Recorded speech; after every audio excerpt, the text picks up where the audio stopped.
Salam sejahtera untuk kita semua. Pada kesempatan kali ini kami akan mempresentasikan hasil kerja kelompok kami sebagai tugas UAS mata kuliah Sistem Pendukung Keputusan dengan judul Sistem Pendukung Keputusan Pemilihan Objek Wisata di Pulau Adonara, Kabupaten Flores Timur menggunakan metode TOPSIS dengan dosen pengasuh Ibu Sisilia Daeng Bakamau Eskom ST.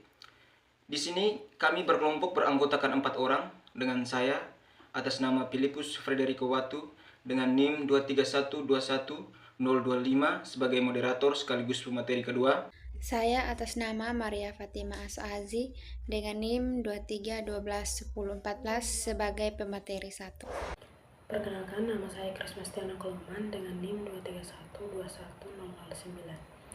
Saya sebagai pemateri 3. Dan saya Yohanes Gede Bakar dengan NIM 23121023. Saya sebagai pemateri keempat. Oke, baik Ibu dan teman-teman, kita langsung saja ke pokok pembahasan. Kita beralih ke pemateri 1. Jadi baik, yang pertama saya akan menjelaskan mengenai latar belakangnya. Penerapan SPK dengan metode TOPSIS di Pulau Adonara, Flores Timur bertujuan untuk meningkatkan kunjungan wisatawan dengan memberikan rekomendasi destinasi wisata berdasarkan analisis kriteria seperti keindahan alam, aksesibilitas, fasilitas, dan biaya.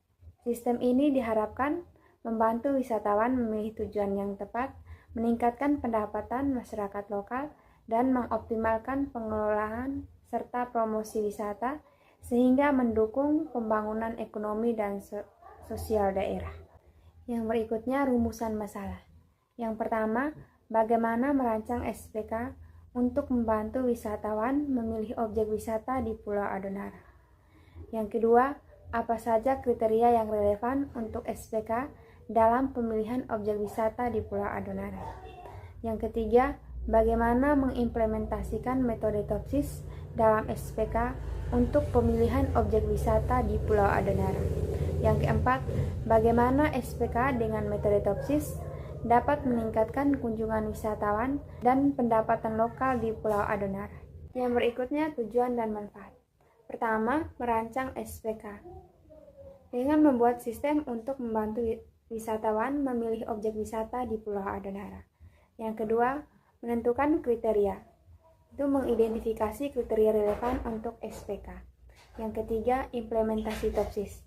Menggunakan metode TOPSIS untuk meranking objek wisata.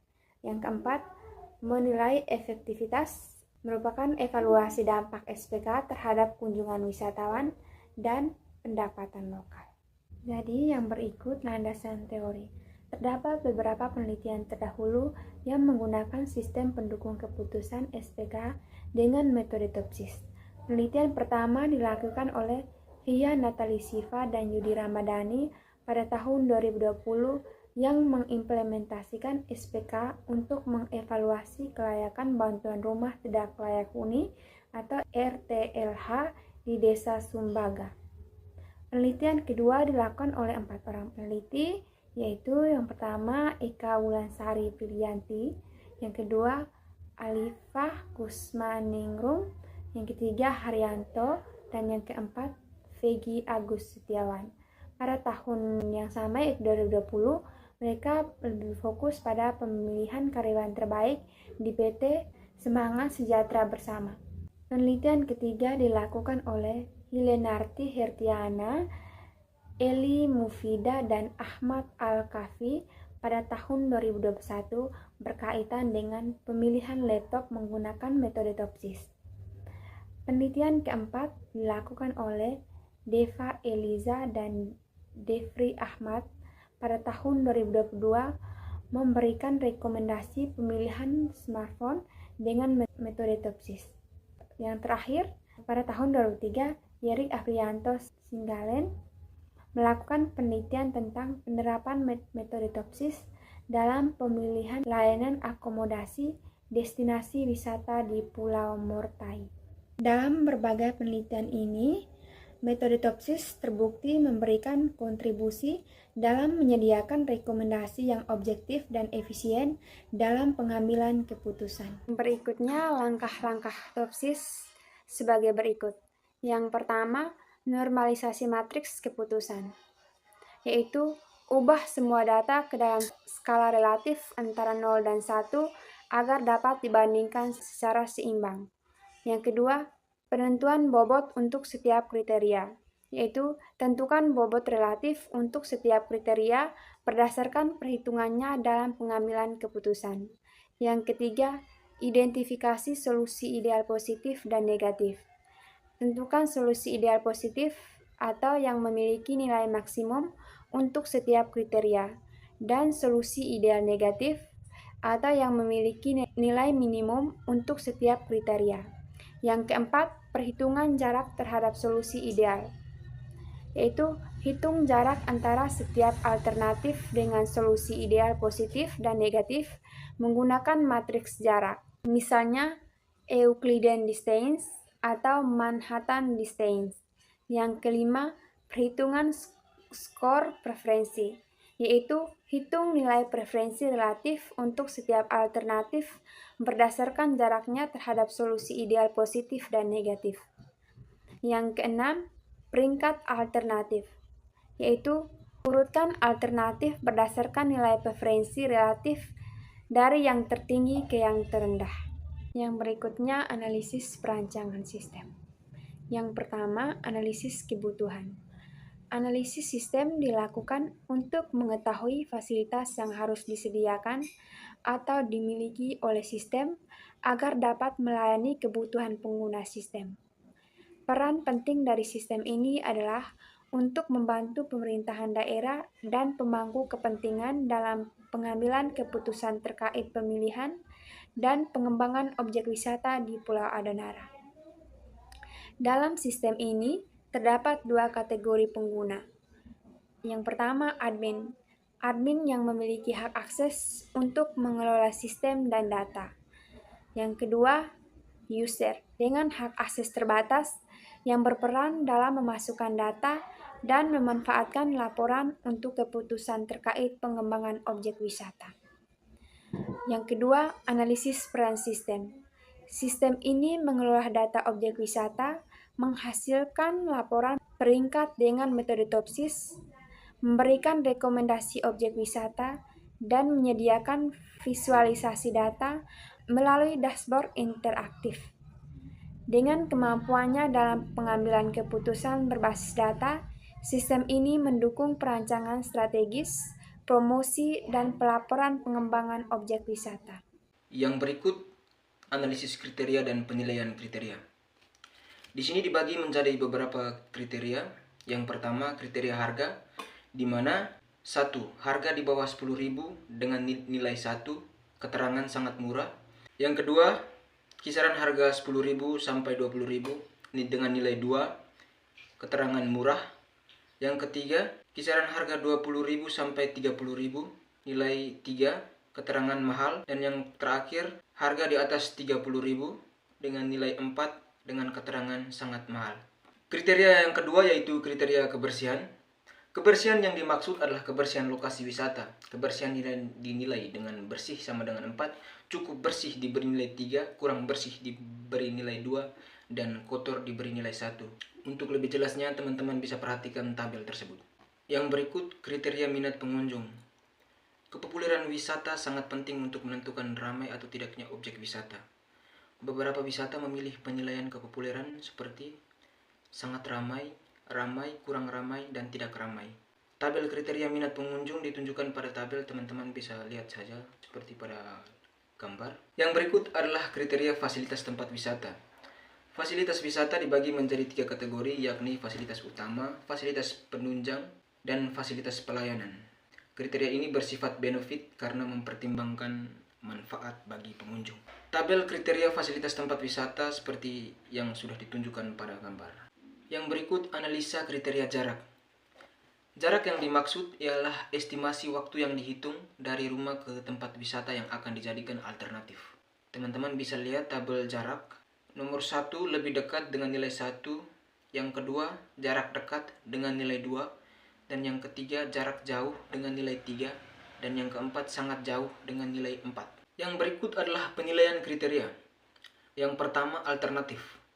Ada 5 alternatif objek wisata di Pulau Adanara, Kabupaten Flores Timur, yaitu Yang pertama, Pantai Inaburak, Air Terjun Waiwuran, Bukit Kiwang Ona, Desa Adat Lamahala, dan Taman Laut Teluk Hading.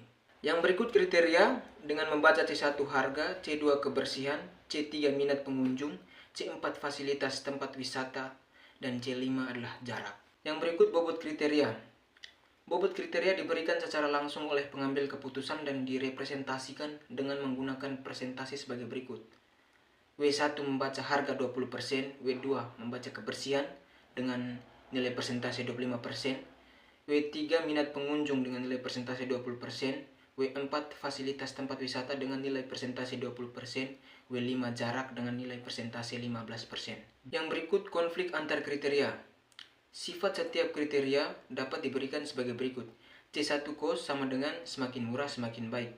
C2 benefit sama dengan semakin bersih semakin baik.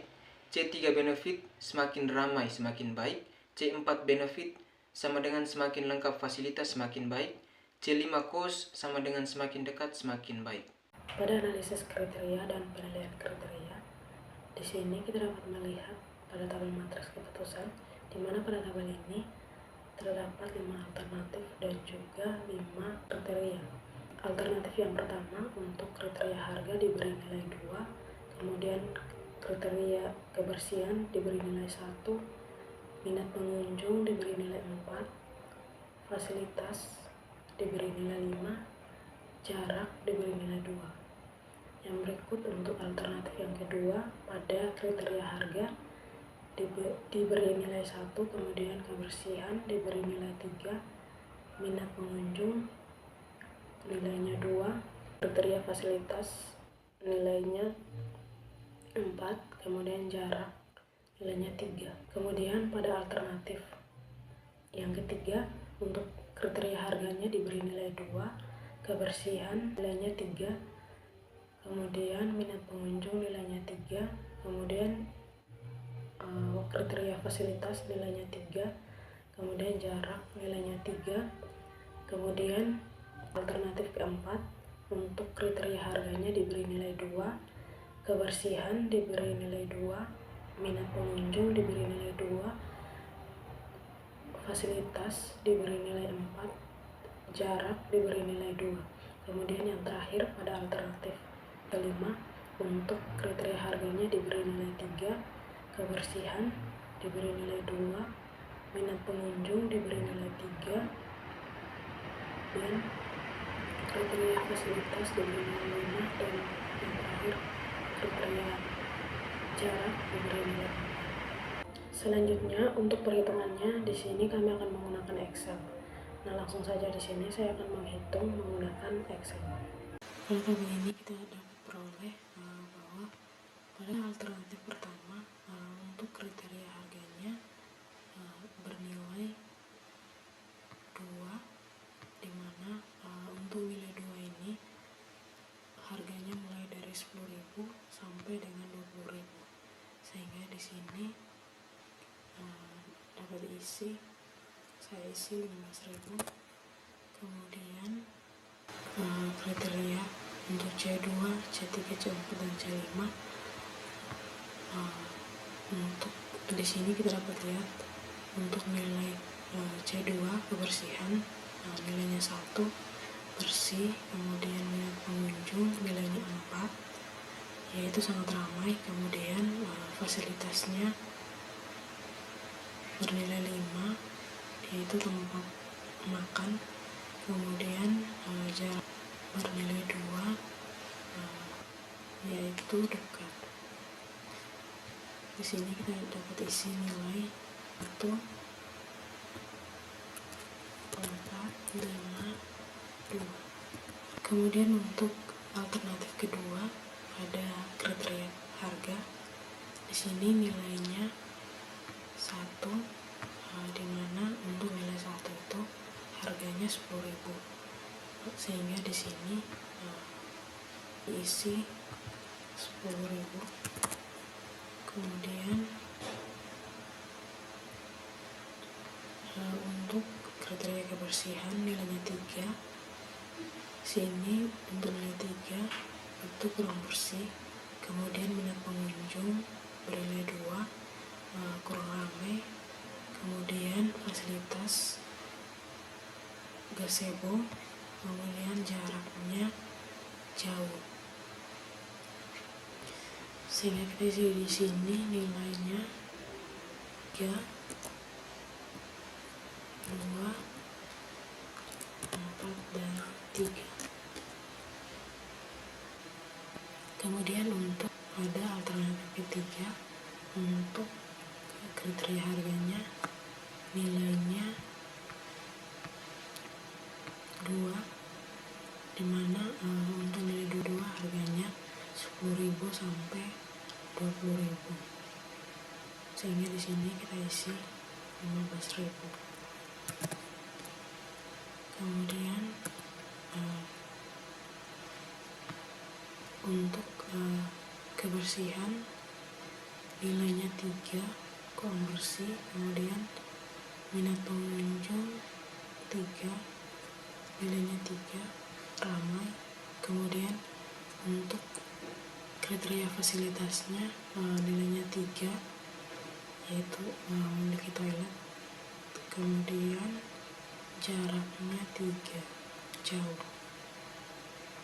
Sehingga di sini kita isi nilai 3, 3, 3,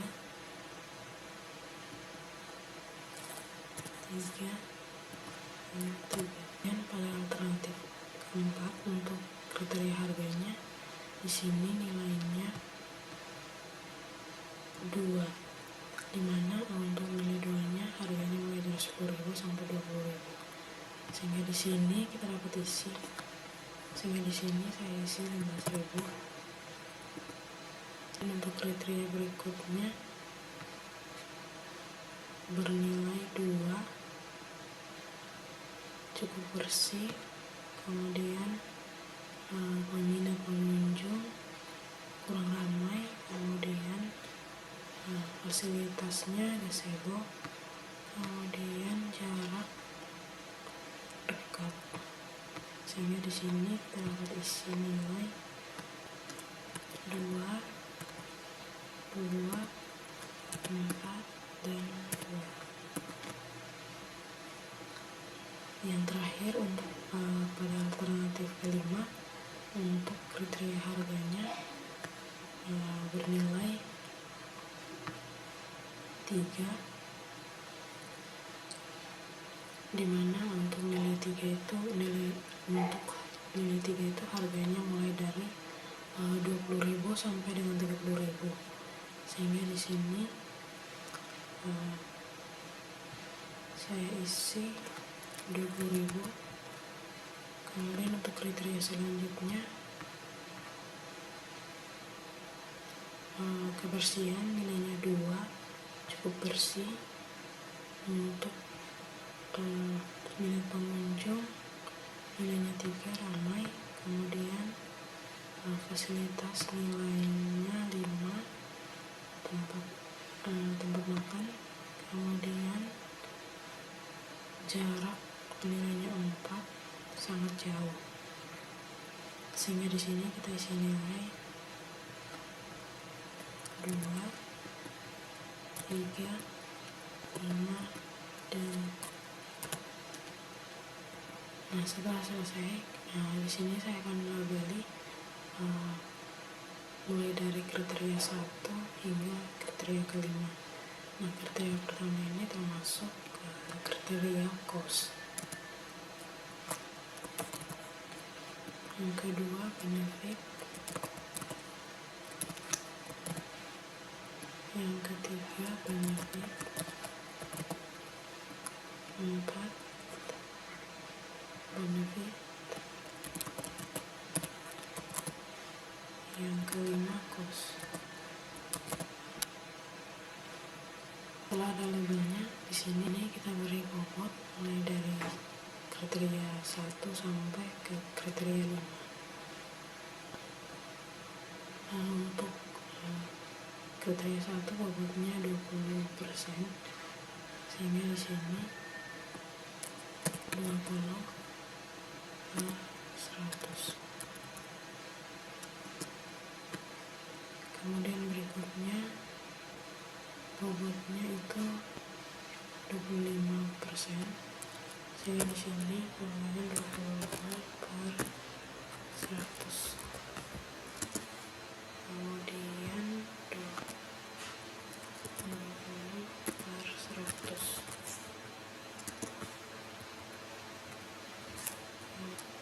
20/100.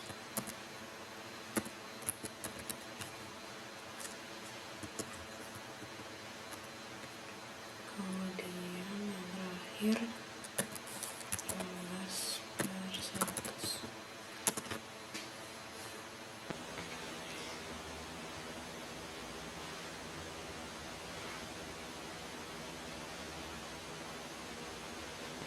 Kemudian selanjutnya saya akan membuat matriks ternormalisasi atau R. R itu rumusnya X dibagi dengan akar dari jumlah X kuadrat. Nah, maka di sini saya akan menghitung pembagiannya terlebih dahulu, yaitu akar dari jumlah X kuadrat sama dengan, kalau akar dalam Excel itu adalah SQRT, kemudian kurung buka X1 pangkat 2, kemudian tutup kurung, ditambah buka kurung X2 dipangkatkan 2, kemudian tutup kurung tambah buka X3 2,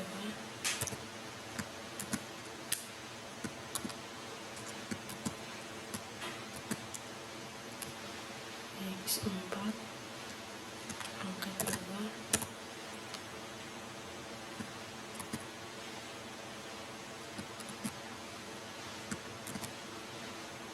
X5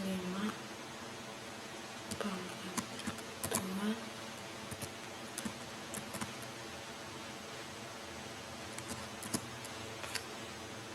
kemudian enter.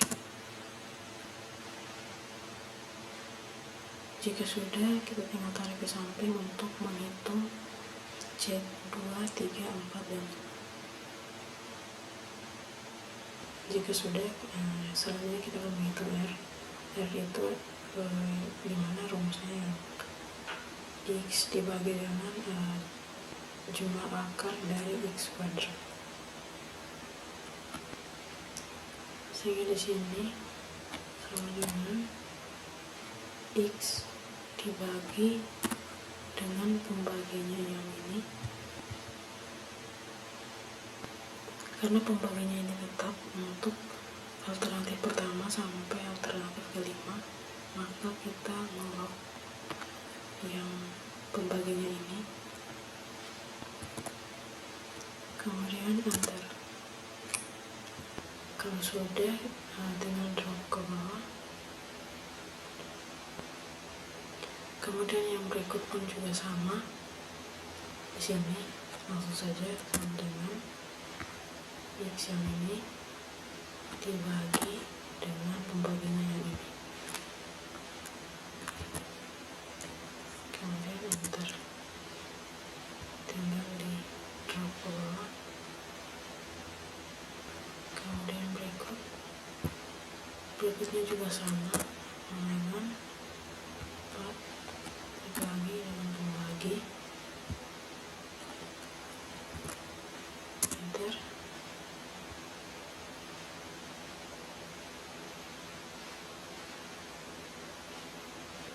Kemudian berikutnya juga sama, nilai ini dibagi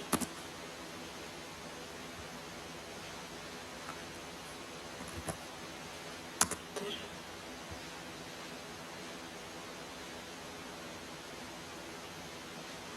Kemudian berikut sama,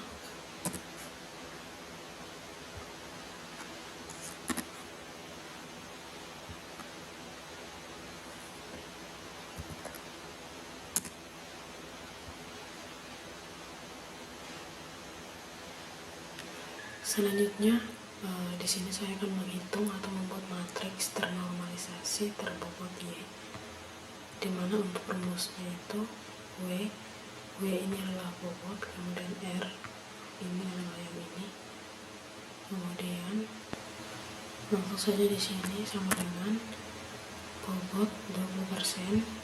Di sini karena bobotnya tetap, maka kita log dengan cara F4, klik F4, kemudian dikalikan dengan yang ini, kemudian enter.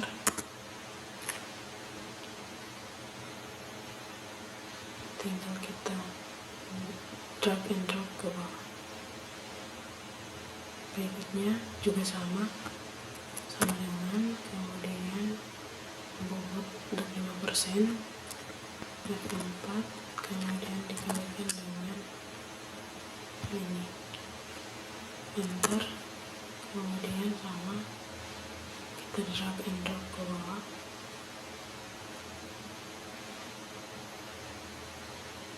Berikutnya juga sama, bobot 20%, kemudian dikalikan dengan enter,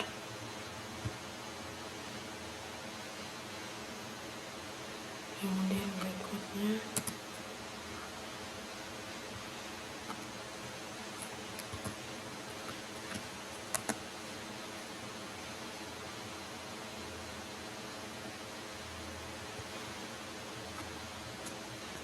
enter.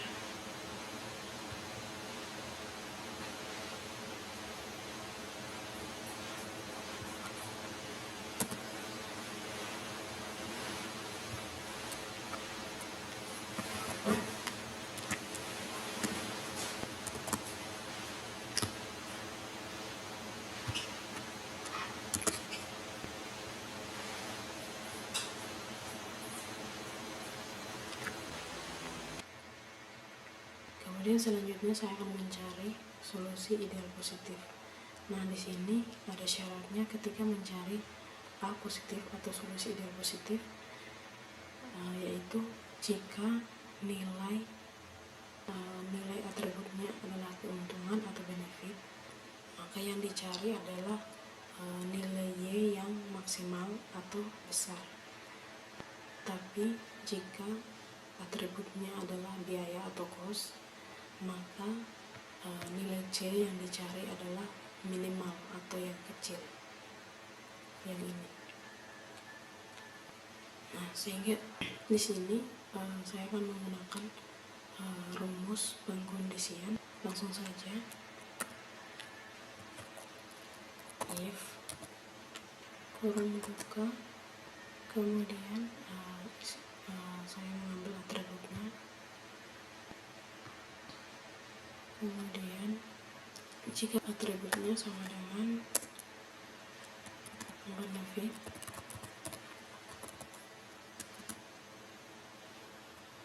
maka ambil nilai maksimal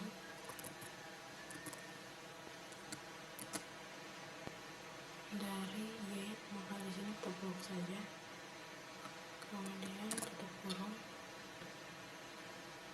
kemudian else,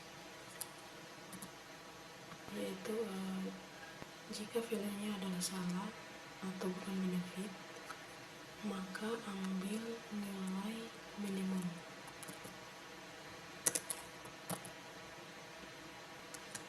Kemudian kita ambil semua data Y-nya, kemudian kurung, kemudian enter. Kemudian kita tinggal tarik ke samping. Nah, di sini kita bisa langsung cek untuk Laplace-nya. Di sini cost, berarti yang dicari adalah nilai minimumnya. Kemudian di sini benefit, berarti yang dicari adalah nilai maksimalnya. Benar semuanya. Kemudian untuk yang ini dicari adalah nilai minimumnya, berarti benar.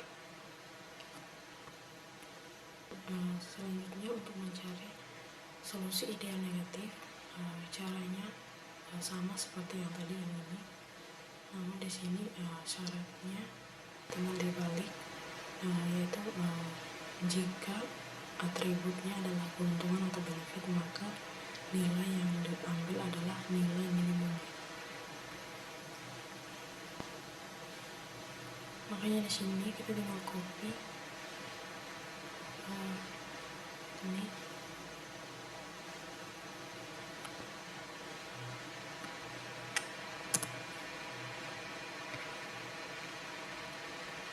Kemudian sama ini kita paste. Nah, ini tinggal kita ganti dengan cost. Yang kita di sini adalah cost, sehingga yang diambil adalah nilai maksimalnya. Selanjutnya kita langsung enter. Sini kita langsung tarik ke samping. Nah, di sini bisa kita lihat untuk costnya, nilainya yang diambil adalah maksimal. Kemudian benefit yang diambil adalah minimalnya atau nilai kecil. Nah, setelah selesai, di sini saya akan mencari jarak antara nilai terbobot terhadap solusi ideal positif dan negatif. Itu adalah simbolnya D positif dan D negatif.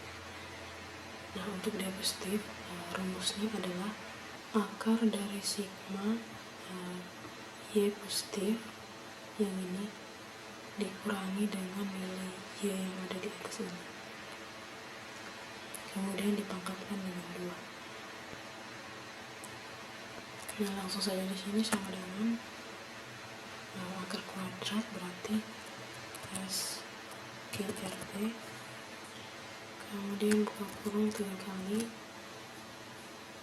kemudian Y positif ini nilainya akan tetap. Jadi di sini saya akan log menggunakan F4, kemudian dikurangi dengan nilai B yang di atas ini, kemudian tutup, dipangkatkan 2, kemudian ditutup,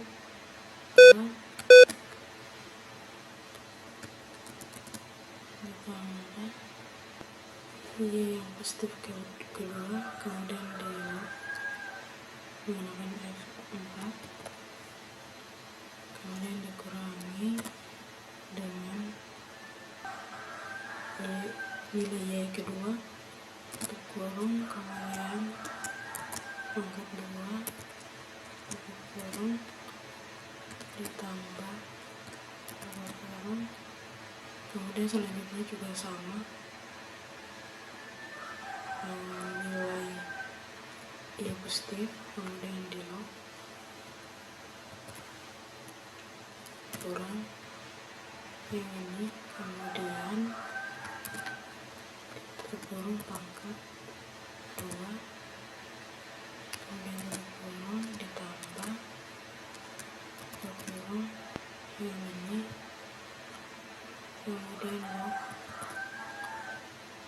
kurang ini,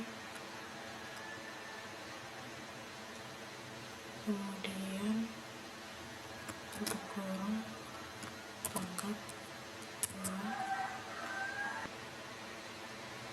tutup kurung, kemudian ditambah buka kurung, kemudian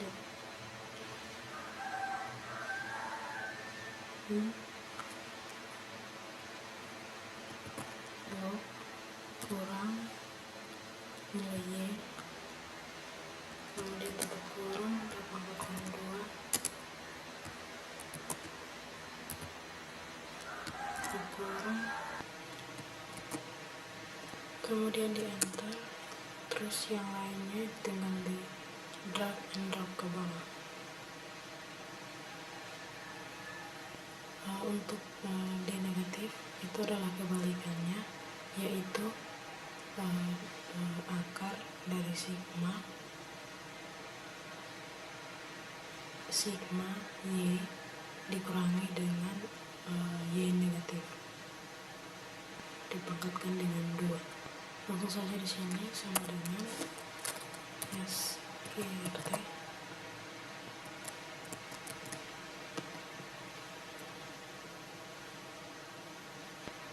nah Y1 ini dikurangi dengan Y negatif yang pertama. Nah ini di log juga menggunakan F4, kemudian tutup kurung dipangkatkan 2, tutup kurung ditambah buka kurung nilai Y kedua dikurangi dengan nilai Y negatif kedua, kemudian F4 tutup kurung dipangkatkan 2, tutup kurung ditambah buka kurung Y ketiga dikurangi yang ini, kemudian F4 tutup kurung pangkat 2, tutup kurung ditambah buka kurung Y keempat dikurangi dengan yang ini F4 kemudian F4 tutup kurung pangkat 2, tutup kurung ditambah buka kurung kemudian Y yang kelima dikurangi dengan Y negatif ini, kemudian F4 tutup 2, kemudian tutup, langsung enter. Kemudian di sini kita drag and drop ke bawah. Nah setelah sudah di sini yang terakhir kita akan mencari nilai preferensinya. Untuk mencari nilai preferensi rumusnya adalah V sama dengan D negatif dibagi D negatif plus D positif. Nah langsung saja di sini sama dengan D negatif yang ini dibagi buka kurung D negatif ditambah D positif, kemudian tutup kurung enter. Nah di sini langsung kita drag and drop ke bawah saja seperti ini. Selanjutnya di sini saya akan melakukan ranking. Nah untuk rumusnya adalah rank kemudian kurung buka, kemudian masukkan numbernya yang ini,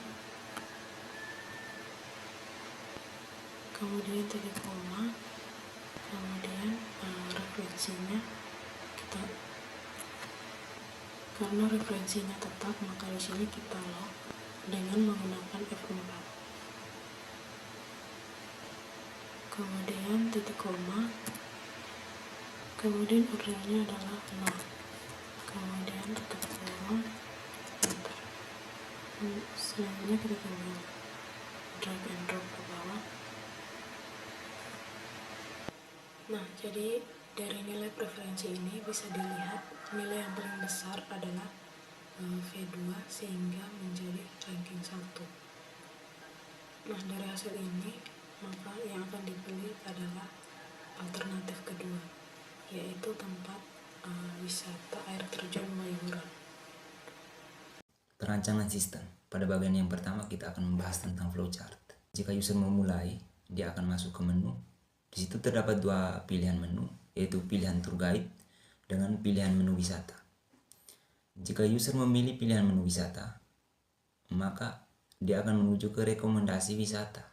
Dari situ dia akan menuju ke posisi GPS. Dari posisi GPS, dia menuju ke posisi tersedia. Jika posisinya tersedia ada, maka dia akan kembali ke posisi GPS. Jika pilihannya tidak ada, dia akan menuju ke objek wisata terdekat. Dari objek wisata terdekat, dia akan menuju ke deskripsi galeri objek wisata. Maka program selesai. Tetapi jika user memilih pilihan tour guide, maka dia akan menuju ke list tour guide. Dari list tour guide, dia akan menuju ke chat tour guide. Maka program selesai. Pada bagian yang kedua, kita bahas tentang diagram berjenjang, di mana terdapat 4 proses. Proses yang pertama itu proses login, di mana admin dan user melakukan login. Pada proses kedua, proses input, di mana proses input ini terdapat input alternatif, kriteria, subkriteria, dan penilaian. Pada proses yang ketiga yaitu proses penilaian, yang terdapat topsis dan hasil perhitungan. Dan proses yang keempat terdapat cetak data. Pada bagian yang ketiga, kita akan membahas tentang diagram konteks. Di diagram konteks ini terdapat 2 entitas, yang dimana entitas admin dan entitas wisatawan. Pada proses sistem pemilihan wisata, di mana admin menginput data wisata, data profil, data berita, dia akan menuju ke sistem pemilihan wisata. Lalu sistem pemilihan wisata, dia akan mengeluarkan informasi mengenai data wisata, data profil, dan data berita menuju ke admin. Jika dari entitas wisatawan, dia menginput tentang mengirim saran dan kritik, maka sistem informasi pemilihan wisata akan memberikan informasi melihat wisata, melihat berita, melihat informasi tentang wisata menuju ke entitas wisatawan. Pada bagian yang keempat, data flow diagram atau DFD. Di DFD ini terdapat 2 entitas, yaitu entitas admin dan user. Ketika admin menginput data admin, dia akan menuju ke proses login. Proses login, dia akan menuju ke data admin terupdate dan disimpan di tabel admin. Dan dari admin juga, data alternatif, kriteria, subkriteria, dan bobot penilaian, dia akan input menuju input data di proses input data. Lalu di proses input data, dia akan menyimpan di data alternatif di tabel alternatif atau penyimpanan alternatif. Dan data kriteria dia akan menyimpan di kriteria, data penilaian dia akan menyimpan di penilaian. Dari ketiga penyimpanan itu dia akan menuju ke proses perhitungan. Dengan proses perhitungan ini dia akan menuju informasi menuju ke admin. Dan dari proses input data dia akan menuju juga ke proses perhitungan, di mana proses hitung ini dia menuju ke proses cetakan hasil. Dari proses cetakan hasil ini dia akan menuju ke user sebagai menerima informasi terkait sistem informasi pemilihan objek wisata. Pada bagian yang kelima, kita akan membahas tentang relationship diagram atau ERD. ERD ini terdapat 4 entitas, yaitu admin, berita, profil, dan wisata. Pada entitas yang pertama, admin, yang memiliki 2 atribut, yaitu username dan password, di mana password sebagai for engine key. Dari admin juga dia berelasi dengan berita, yaitu dengan relasinya itu mengedit. Di dalam berita dia memiliki beberapa atribut, yaitu tanggal, foto, isi, judul, dan ID. ID ini yang seperti yang kita lihat, dia akan menjadi for engine key. Dari admin juga dia akan berelasi dengan wisata, dengan relasinya yaitu memiliki. Pada entitas wisata dia memiliki beberapa atribut, yaitu maps, ID, username, judul, isi, gambar, dan tanggal. Dari entitas admin dia berelasi dengan profil, relasinya itu mengedit. Di dalam entitas profil dia memiliki 4 atribut, yaitu gambar, judul, isi, dan ID. Pada bagian yang keenam kita akan membahas tentang relasi antara tabel. Di sini terdapat 5 tabel, yaitu tabel alternatif, tabel hasil, tabel subkriteria, tabel kriteria, dan penilaian. Di mana tabel alternatif berelasi dengan hasil. Tabel alternatif juga berelasi dengan tabel penilaian. Dan tabel kriteria berelasi dengan tabel penilaian, dan tabel kriteria juga berelasi dengan subkriteria. Oke, baik Ibu dan teman-teman. Dengan demikian dapat disimpulkan bahwa pengembangan sistem pendukung keputusan untuk pemilihan objek wisata di Pulau Adenara, Kabupaten Flores Timur menggunakan metode TOPSIS dapat membantu meningkatkan efektivitas pengolahan dan promosi objek wisata di daerah tersebut. Sistem pendukung keputusan ini dapat memberikan rekomendasi optimal berdasarkan kriteria seperti keindahan alam, aksesibilitas, fasilitas, biaya, dan aspek lainnya, sehingga meningkatkan kesadaran masyarakat tentang potensi wisata di Pulau Adonara. Demikian video presentasi dari kelompok kami. Sekian dan terima kasih.